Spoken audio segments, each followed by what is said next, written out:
Power, wealth, or a high rank may give you a sense of superiority for a moment, but remember, the day always comes when you're held accountable for your actions. Racism, belittling communities, or disrespecting others based on religion may seem unnoticed now, but justice has a way of finding its mark. Respect is not just about others, it defines who you truly are. Think about it.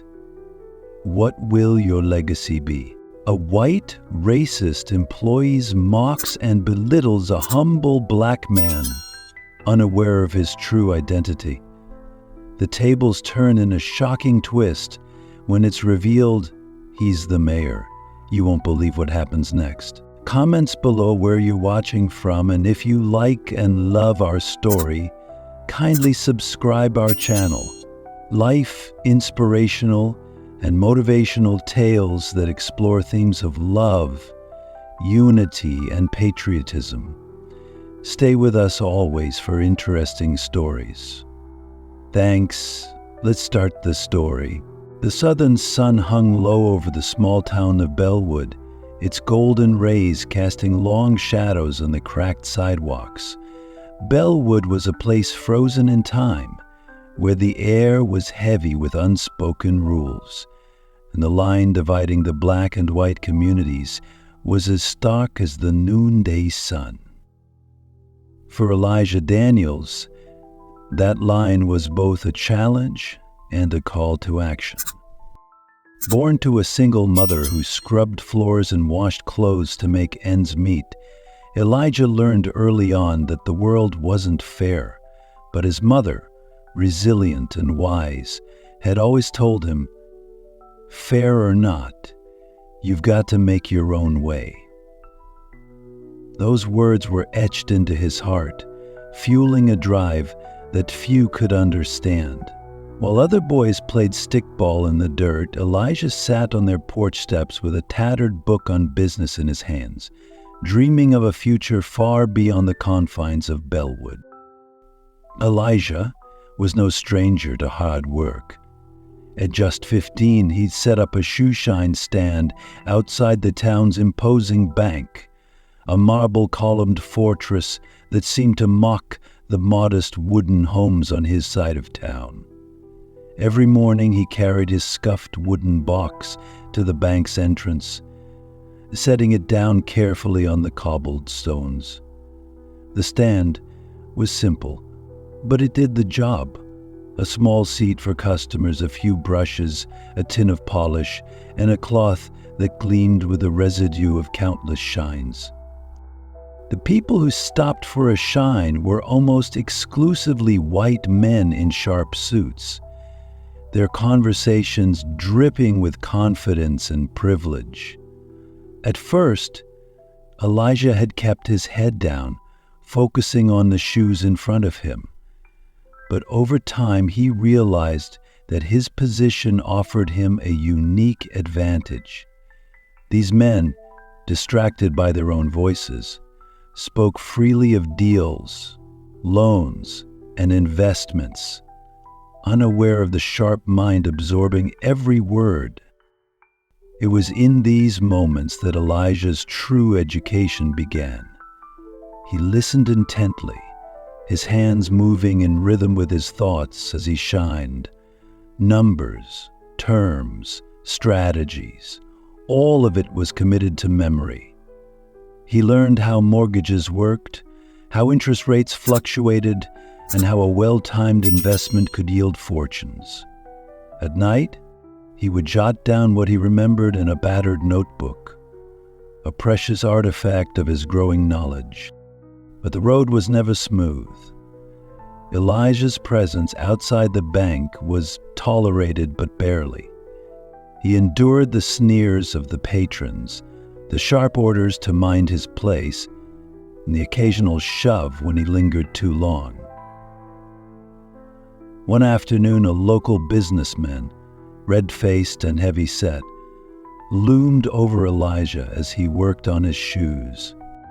"You listening to things you shouldn't, boy?" the man growled, his eyes narrowing.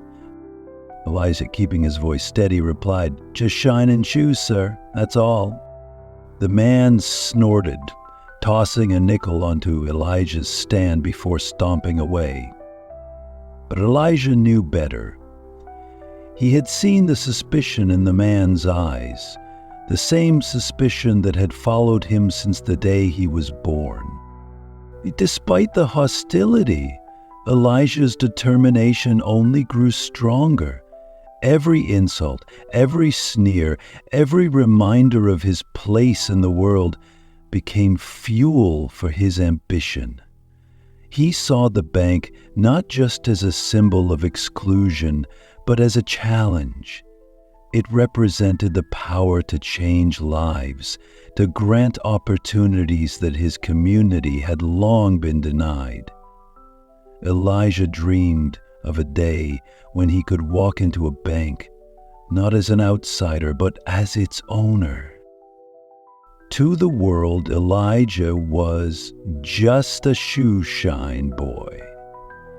But in his mind, he was already so much more. The late afternoon sun cast a golden hue over the aging apartment complex on the edge of Bellwood's transitioning district.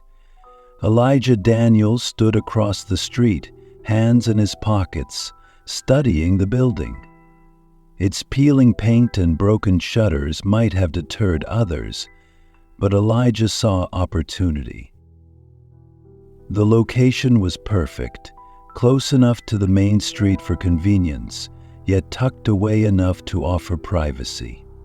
More importantly, it was in a neighborhood where property values were beginning to dip, a ripple effect of white flight sparked by the slow migration of Black families seeking better living conditions.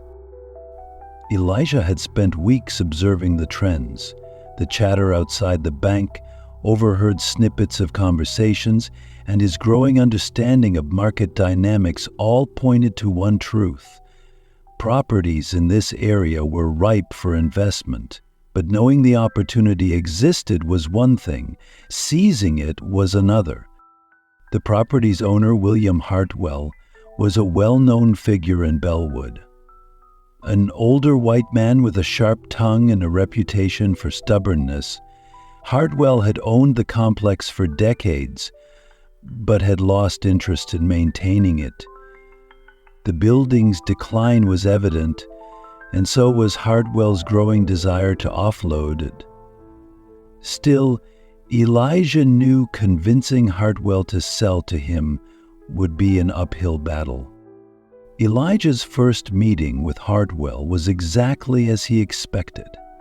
Stepping into the man's dimly lit office, Elijah was greeted with a raised eyebrow and a scrutinizing gaze. "You hear about the apartment, are you?" Hartwell said, his voice rough and skeptical.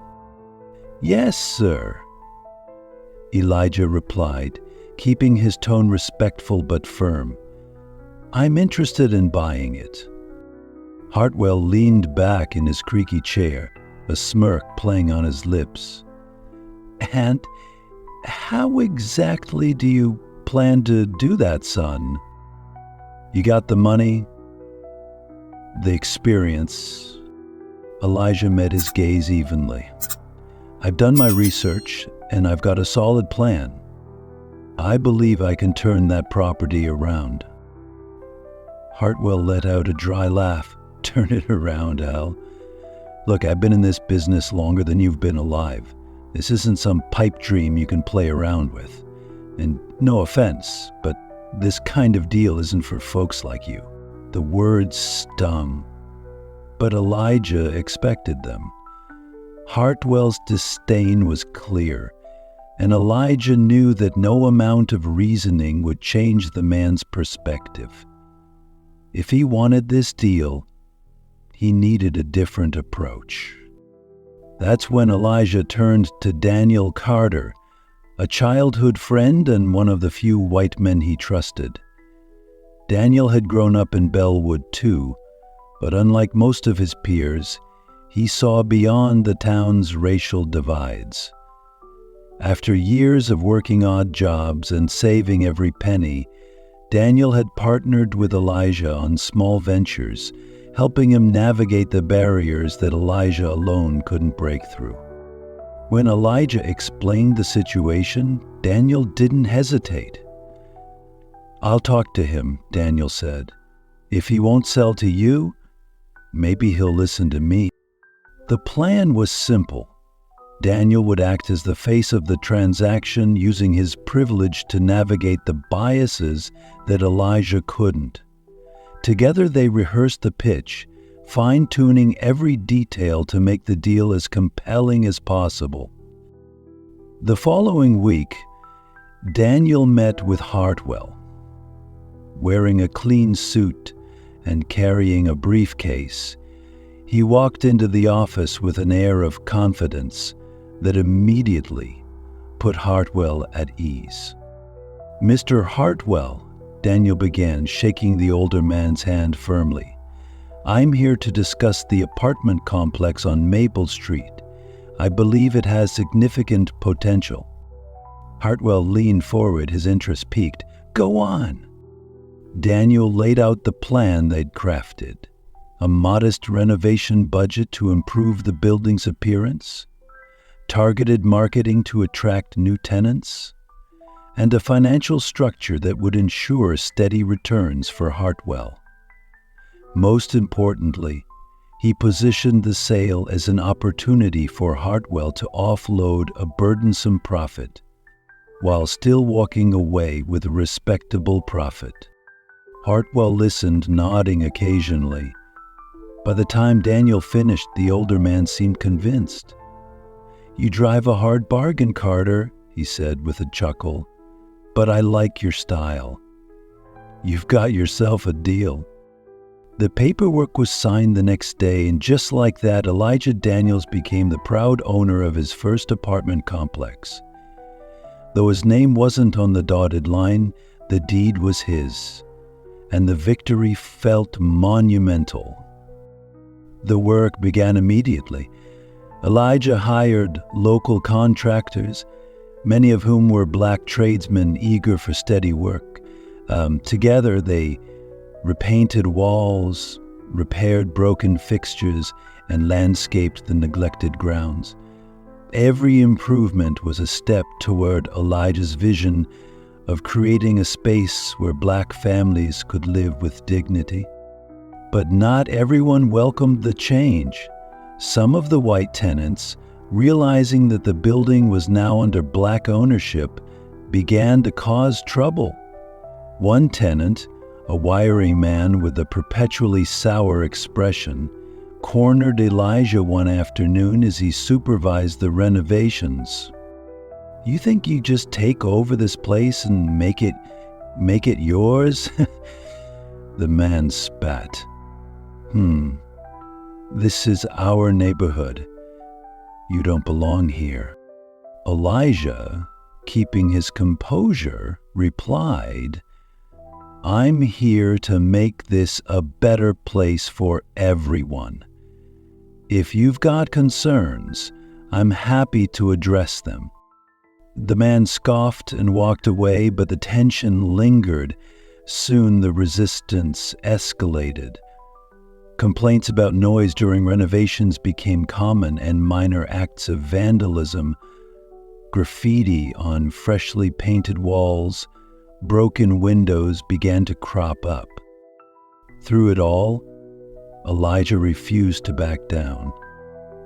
Each challenge was a reminder of why he had started this journey in the first place. The resistance wasn't just about him. It was about the fear of change, the fear of progress. But Elijah believed in his vision, and he was determined to see it through. By the time the renovations were complete, the building stood as a testament to what perseverance could achieve. Families began to move in, filling the complex with laughter, hope, and the promise of a better future. For Elijah, this was more than just a business deal.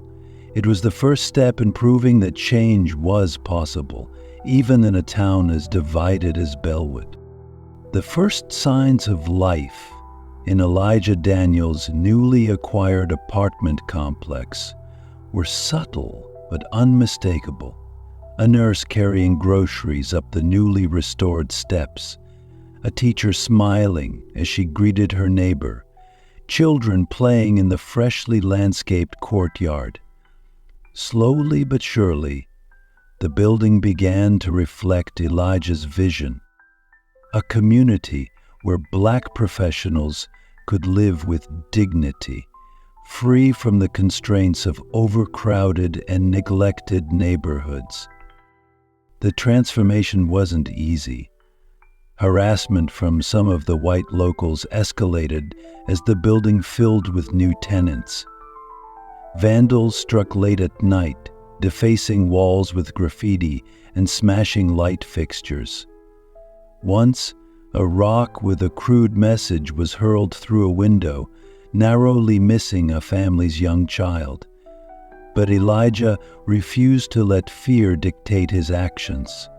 He worked with local law enforcement to file reports, but he also mobilized the community, encouraging tenants to stand together and support one another.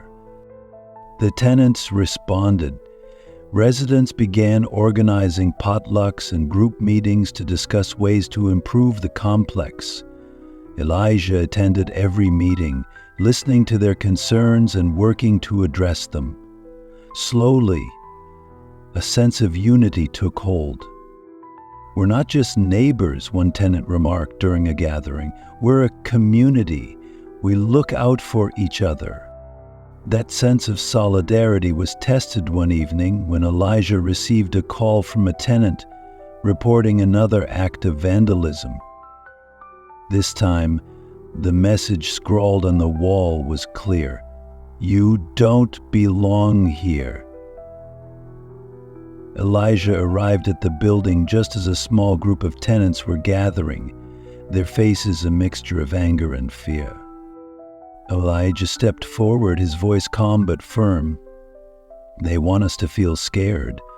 They want us to give up, but we're not going anywhere. This is our home, and we'll fight for it." The resolve in his voice was contagious. The tenants nodded, and some offered to help repaint the wall that same night. By morning, the message of hate had been replaced with a vibrant mural, a symbol of the community's resilience and unity. Around this time, Elijah met James Mitchell, a well-known Black businessman with a reputation for navigating the challenging landscape of real estate in the South. James was in his early 50s, sharp-eyed and impeccably dressed, with a voice that commanded attention. "I've been watching you," James said when they first met over coffee in the local diner. "You've got guts and you've got vision, but you're going to need more than that to make it in this game." Elijah listened intently as James shared stories of his own battles with racism and resistance. Over the years, James had built an impressive portfolio of properties, often using creative and daring strategies to bypass the barriers placed in his path. He saw potential in Elijah and offered to mentor him in exchange for a stake in future ventures. "You've got the drive," James said. "Now let me show you how to turn that drive into real power." Under James's guidance, Elijah began refining his approach.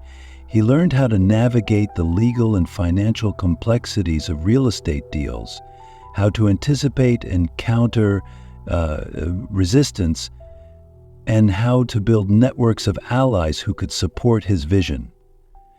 James also helped Elijah understand the importance of staying 2 steps ahead, particularly when dealing with those who would rather see him fail. With James's mentorship, Elijah set his sights on a new challenge, a larger property located in a predominantly white neighborhood. The building was in better condition than his first acquisition, but had been languishing on the market due to declining interest from white tenants who were moving further into the suburbs. Elijah saw the potential immediately. If he could secure this property, it would not only expand his growing portfolio, but also send a powerful message about the possibilities of integration and progress. But the obstacles were significant. The property's owner, Margaret Harrington, was a shrewd businesswoman in her 60s who had little interest in selling to someone like Elijah. When he approached her with his proposal, she dismissed him outright. "This neighborhood has a certain character," she said, with a thinly veiled tone of disdain. I'm not sure your plans would be a good fit." Elijah didn't argue. Instead, he left her office with a determined look and immediately began strategizing with James and Daniel. They decided to approach the deal from a different angle, emphasizing the financial benefits of the sale and enlisting Daniel's help once again to navigate Harrington's biases.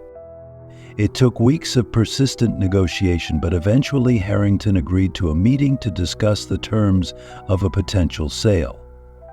Elijah and his team presented a detailed plan, highlighting the renovations they planned to make and the stable, professional tenants they would attract. "You'll find no one else willing to offer what we're putting on the table," Daniel added, playing the role of the pragmatic businessman. "This is a win-win for everyone." Harrington remained skeptical but seemed to recognize the inevitability of change. After a tense pause, she sighed. "Fine, but don't make me regret this." Securing the property was a victory, but the real battle was just beginning. News of the acquisition spread quickly, and the backlash from local residents was immediate. Angry letters arrived at Elijah's office, warning him to stay out of the neighborhood. One morning, as he arrived at the property to oversee initial inspections, he was met by a group of protesters holding signs that read, "Keep our neighborhood safe," and "No to outsiders." Elijah took a deep breath and approached the group. "I understand your concerns," he began, his tone measured. "But I'm here to improve this property and bring stability to the neighborhood. We all want the same thing, a safe, thriving community." His words did little to appease the protesters, but Elijah refused to be intimidated. With James's support and the growing loyalty of his tenants, he pushed forward with his plans, confident that each step he took was bringing him closer to his ultimate goal, empowering his community and proving that change was not only possible, but inevitable. Elijah Daniels had always believed that ownership was the key to empowerment, but as his real estate ventures grew, he realized that property alone was not enough. True change required control over financial resources, access to capital for businesses, loans for families, and opportunities for investment. Without these, his community would remain at the mercy of those who controlled the flow of money. Elijah's next dream was audacious. He wanted to buy a bank. The idea first struck him during a conversation with James Mitchell. They were discussing the obstacles Black families faced when trying to secure home loans. "You can own every building in town," James said, "but as long as we're begging for loans, we'll always be under their thumb." Elijah nodded, his mind already racing. "Then maybe it's time we stopped begging." Through James's network, Elijah learned of Capital Union Bank, a struggling institution in Texas. The bank was on the brink of collapse.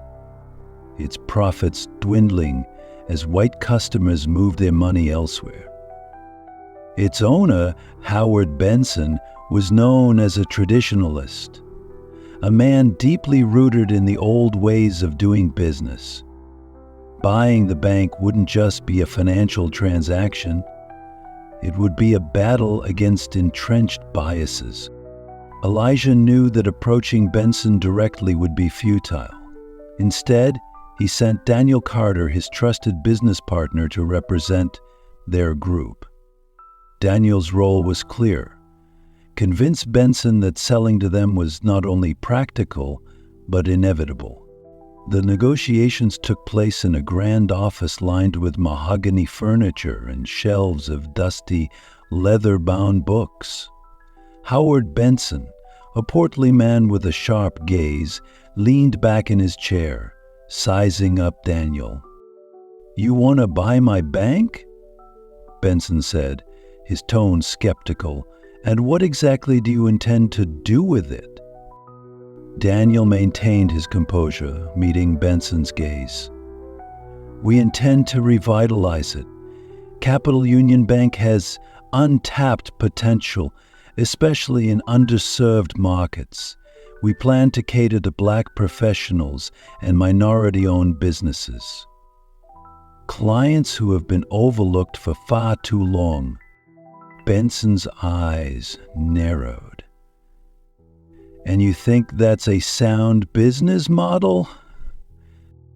"It's not just sound, it's necessary," Daniel replied. "The demand is there. We've done our homework."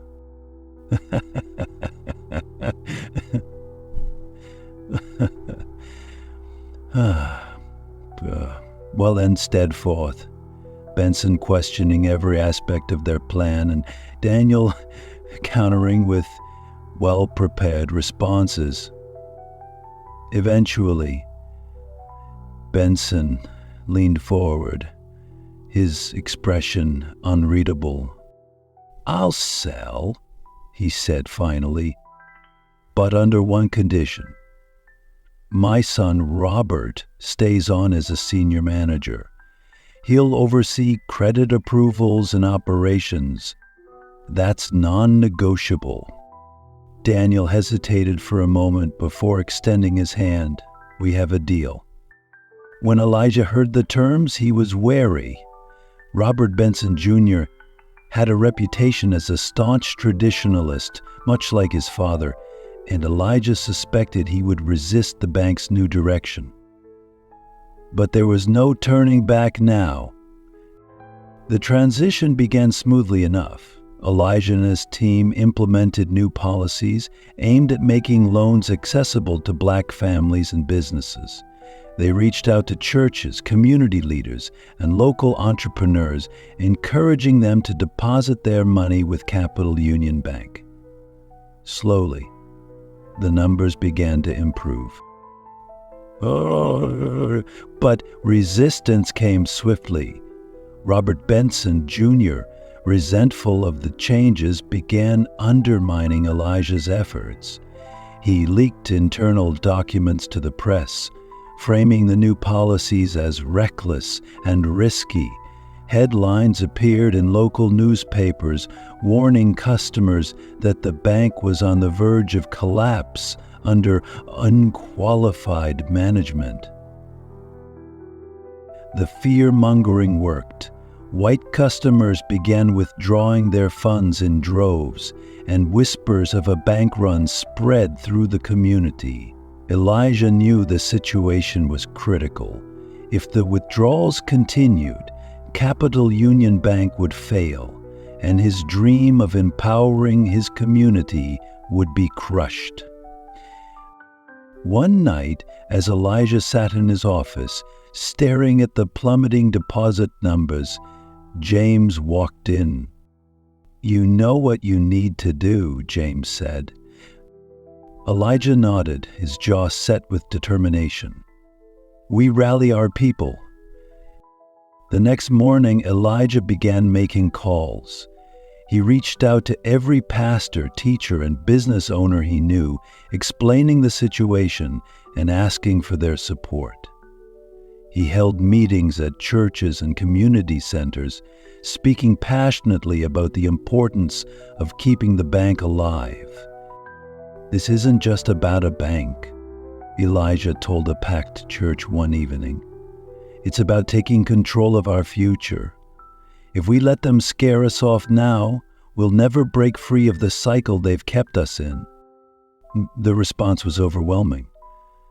Black families and businesses began opening accounts and depositing funds, their trust in Elijah outweighing the fear spread by Robert Benson Jr. Within days, the withdrawals slowed, and the bank's balance sheets began to stabilize. But Robert wasn't finished. Desperate to regain control, he contacted state banking regulators, accusing Elijah's team of financial misconduct. Regulators announced an immediate audit of Capital Union Bank, and Elijah found himself under scrutiny once again. For weeks, auditors combed through the bank's records, searching for any discrepancies.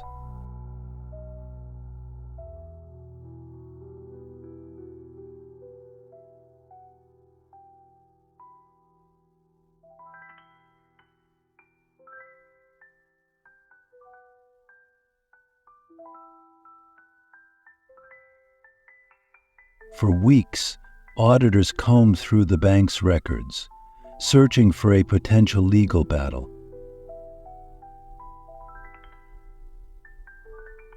Simon Sullivan said that only his lawyer was concerned for the survival.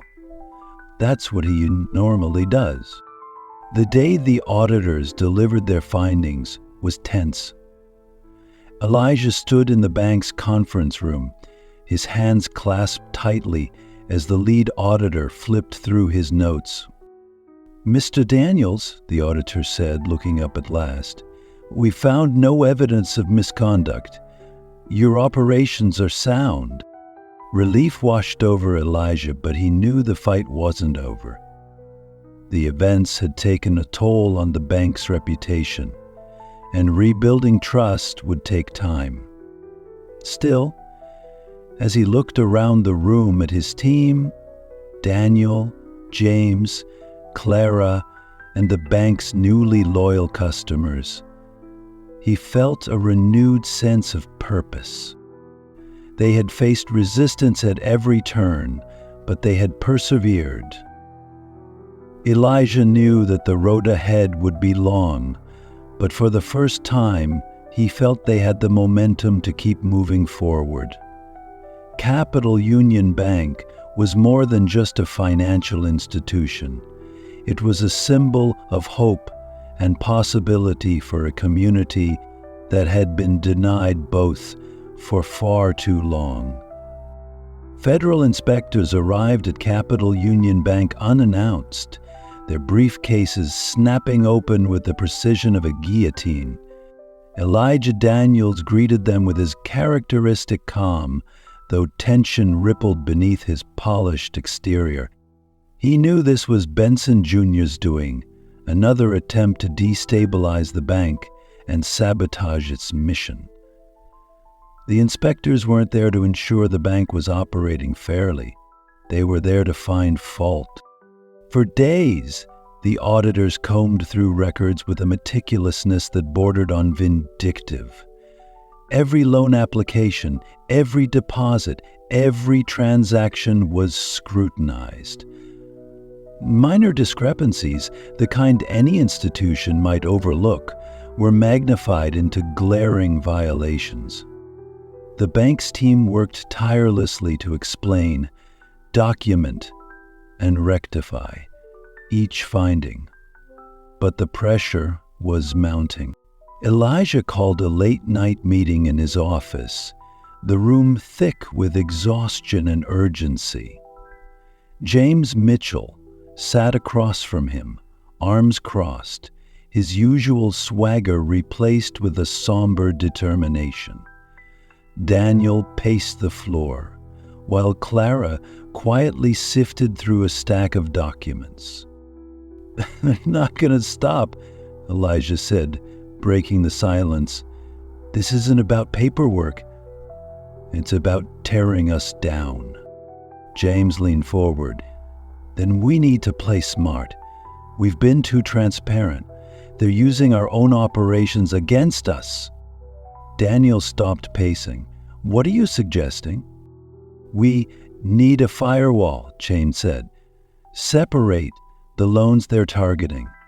Move them to another institution, one we control.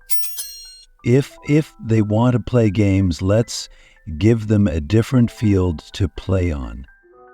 The room fell silent as everyone considered the boldness of the idea. Clara finally spoke. "There's a small bank in Marlin that's struggling. I've seen the numbers. It's affordable, and we could use it to shift the loans." Elijah nodded slowly. "If we do this, we need someone to run it, someone who can handle the heat." Jem straightened.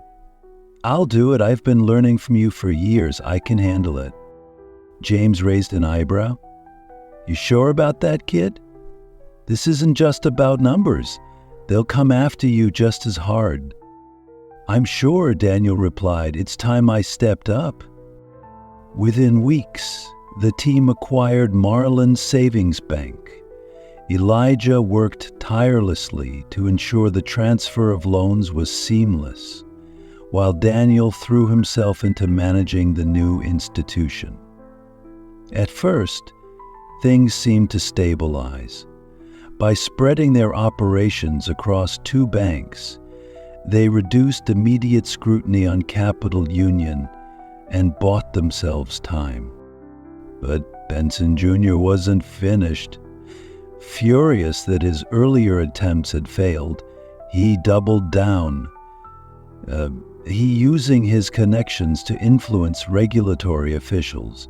He suggested that the acquisition of Marlin Savings was a cover-up for fraudulent activity, knowing it would provoke another investigation. Regulators descended on both banks with renewed vigor, and this time, the situation spiraled out of control. At Marlin Savings, Daniel's inexperience began to show. Overwhelmed by the complexity of managing a bank under intense scrutiny, he made critical errors. Loans were approved without proper documentation, and clerical mistakes provided regulators with the ammunition they needed. One morning, Daniel arrived at the bank to find federal agents waiting for him. They presented him with a subpoena, demanding access to all records and effectively freezing the bank's operations. Panicked, he called Elijah. They're shutting us down," Daniel said, his voice shaking. "I tried to keep everything straight, but I messed up." Elijah's heart sank. He knew this was exactly what Benson Jr. had been waiting for. The accusations, no matter how exaggerated, would cast a shadow over both banks. The regulators wasted no time announcing their findings to the public. News outlets ran sensational headlines: banking scandal, fraud and mismanagement at minority-owned institutions. The carefully built reputation of Capital Union Bank was crumbling, and Elijah could feel the tide turning against them. In a desperate attempt to salvage the situation, Elijah confronted Benson Jr. directly. He stormed into Benson's office, his voice steady but laced with anger. "What are you doing this?" Elijah demanded. "We've done nothing but try to build something that helps people, something this community needs." Benson Jr. leaned back in his chair, a smug smile playing on his lips. "Because people like you don't belong in this world, Daniels. You think you can just walk in and rewrite the rules? This is my family's legacy, and I'm not about to let you tarnish it." Elijah clenched his fists but kept his composure. Your legacy is built on exclusion and fear. Mine is built on hope. That's the difference between us. Benson Jr.'s smile faltered for a moment, but he quickly recovered. You can call it whatever you like. The regulators are already tearing through your records. Let's see how long your hope lasts. Defeated, but not broken, Elijah returned to his office to find Clara waiting for him. She placed a hand on his shoulder. We've faced worse, Elijah. We'll get through this. But as the days wore on, it became clear that this was no ordinary challenge. The regulators announced their intention to shut down both banks pending further investigation. The decision was devastating, not just for Elijah and his team, but for the community that had come to rely on them. Late one night, Elijah sat alone in his office, staring at the portraits of his family on his desk. He thought of his mother, who had taught him the value of perseverance, and of the people who had believed in his vision. He knew he couldn't give up, even as the walls seemed to close in around him. "We're not done yet," Elijah said aloud, his voice filled with resolve. "They can try to break us, but they'll never erase what we've built."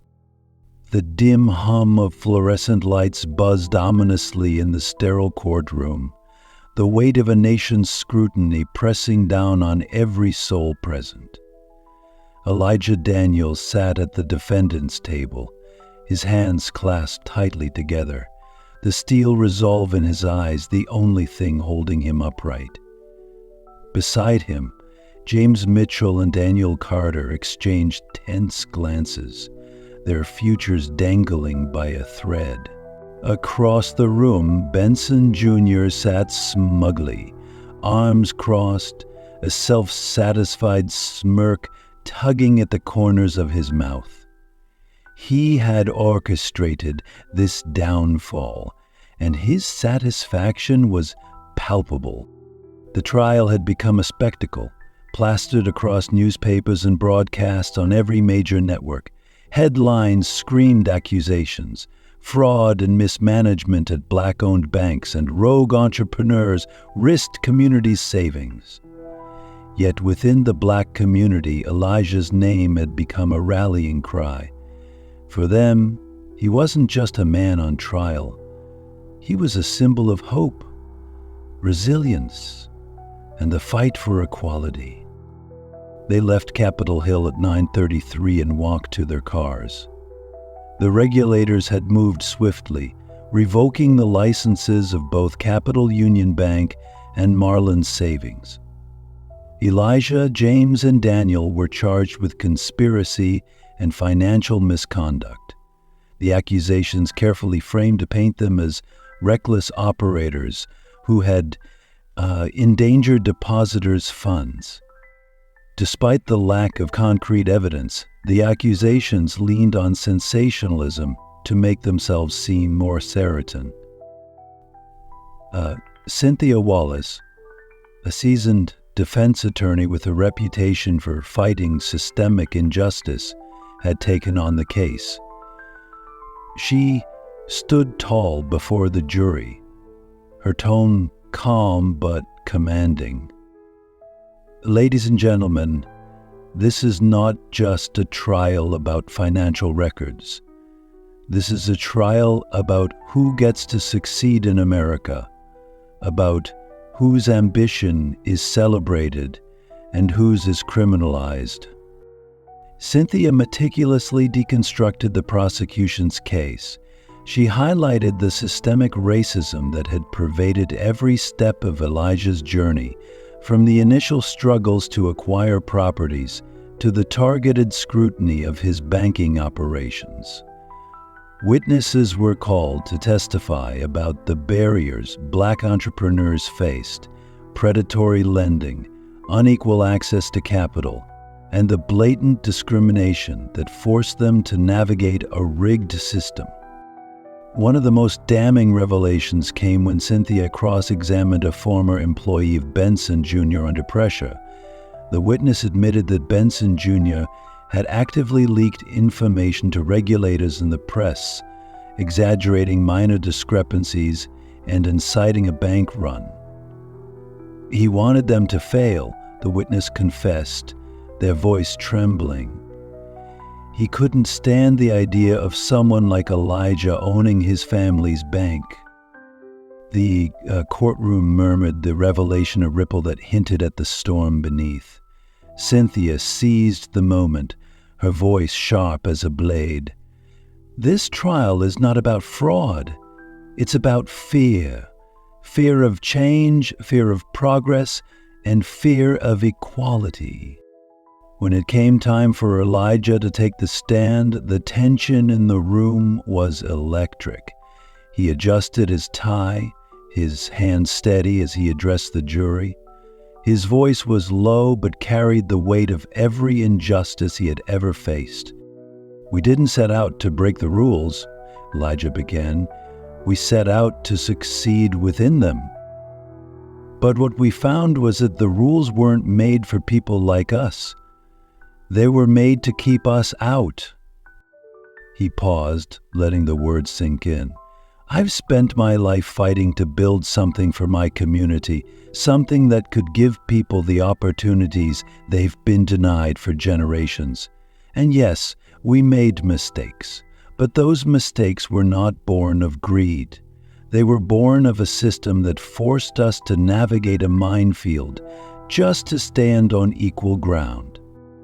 Elijah's gaze swept the room, meeting the eyes of the jurors one by one. "If you convict us today, you're not just convicting me, or James or Daniel. You're sending a message to every black entrepreneur in this country that their dreams are dangerous, their ambitions criminal. And that is a legacy we cannot afford." The courtroom fell silent, the weight of Elijah's words hanging heavy in the air. Even Benson Jr. shifted uncomfortably in his seat, the smugness briefly slipping from his expression. Despite the compelling defense, the odds were stacked against them. The jury, composed entirely of white men and women, deliberated for hours. When they returned, their faces were grim, their verdict a reflection of the deeply ingrained biases that still gripped the justice system. "Guilty on all counts," the foreman announced. The room erupted into a cacophony of reactions. Gasps of disbelief mingled with murmurs of approval. Elijah remained stoic, his head held high even as the weight of the words settled over him. James muttered a curse under his breath, while Daniel stared blankly at the table, the reality of their fate crashing down on him. The judge handed down the sentences: 3 years in federal prison for Elijah, James, and Daniel.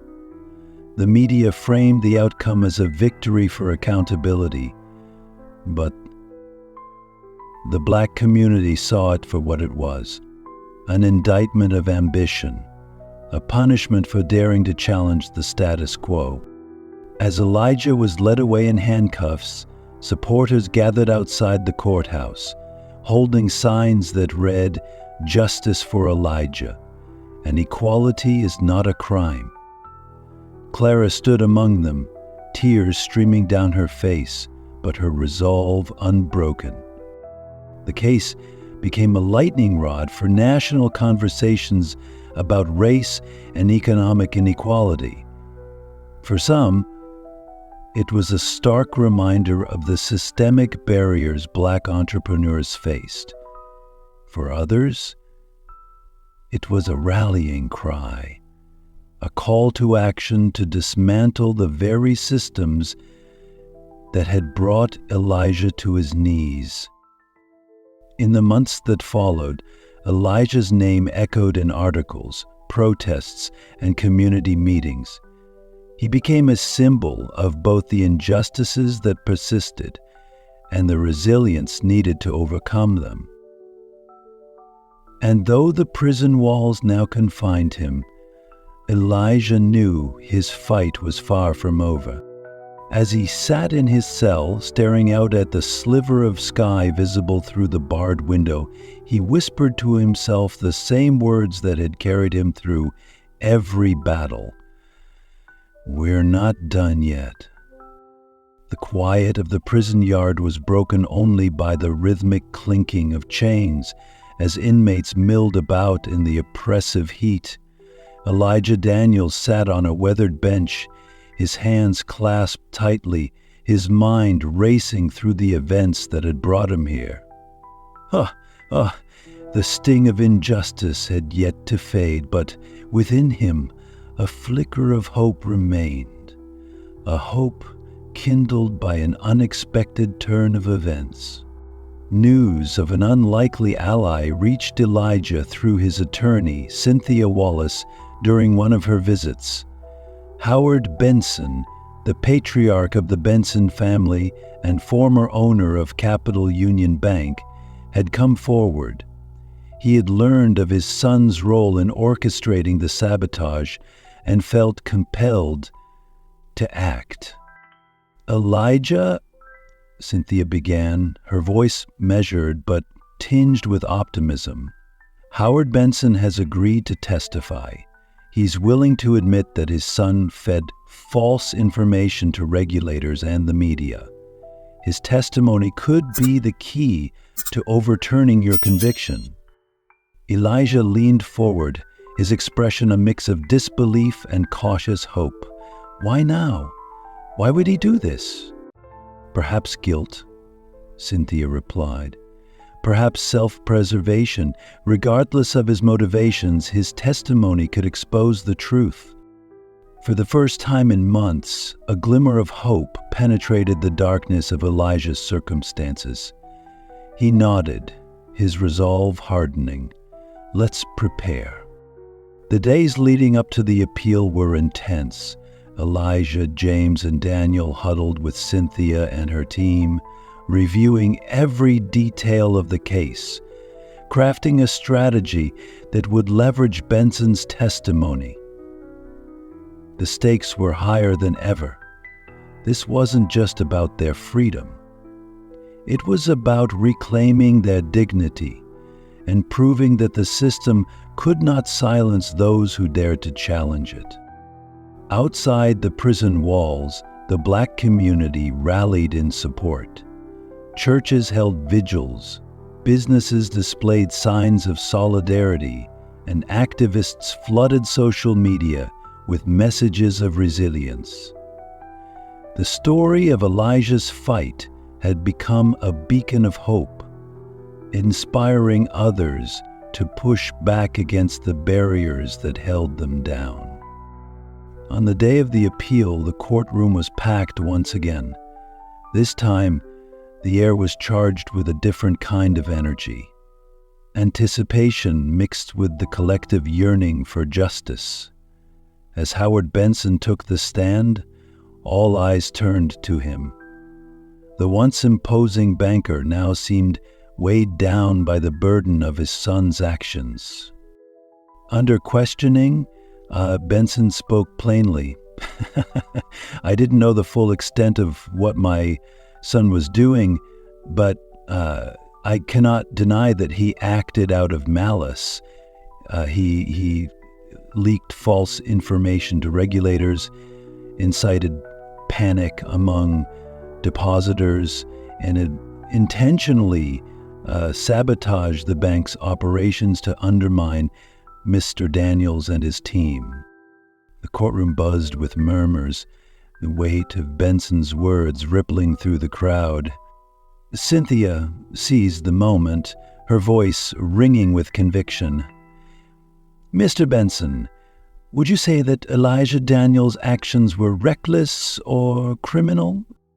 "No," Benson replied firmly. Mr. Daniels and his team operated with integrity. They were navigating a system designed to work against them, and my son exploited that system to bring them down. The prosecution attempted to discredit Benson's testimony, but the damage was done.